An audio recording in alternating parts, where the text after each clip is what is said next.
Sur invitation conjointe Association nationale des entreprises et établissements publics ANEP et l'IGF, les mandataires publics des entreprises de l'État ont eu à échanger avec l'inspecteur général des finances, chef de service, M. Jules Alinguete, sur la fin de mission d'encadrement de l'IGF dans les entreprises de l'État. Le chef de service de l'IGF a motivé cette décision par l'impératif d'accompagnement par l'IGF des régies financières dans la mobilisation de recettes pour le nouveau gouvernement. L'IGF va déployer presque la totalité de ses inspecteurs dans la lutte contre la fraude fiscale et douanière ainsi que l'écoulage de recettes publiques. Nous avions tenu à faire cette réunion avec tous les mandataires publics où l'inspection générale des finances était en mission d'encadrement pour les informer officiellement de la fin des missions d'encadrement qui étaient diligentées auprès de leurs entités respectives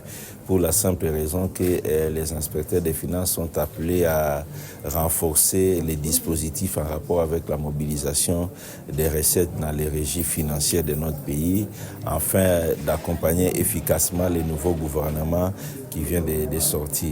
Les mandataires publics présents dans la salle pensent que l'accompagnement de l'IGF était très salutaire, surtout que cela leur a permis de mieux connaître les éléments de langage d'une bonne gestion financière.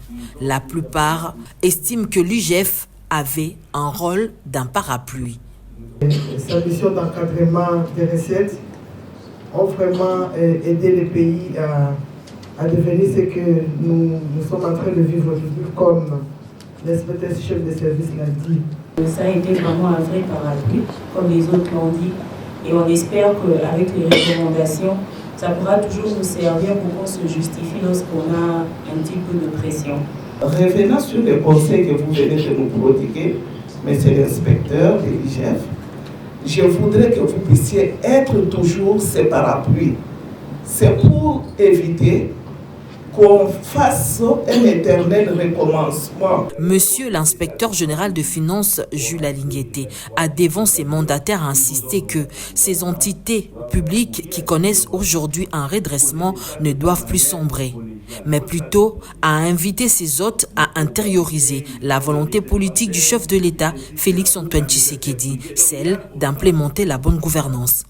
Toutefois, l'IGF fera chaque mois un monitoring de la situation financière de toutes les entreprises de l'État auprès des banques commerciales au moyen de relevés bancaires. Des recommandations sur la pratique de la bonne gouvernance ont été formulées par écrit à toutes ces entreprises et elles feront l'objet d'une évaluation au mois de janvier 2025.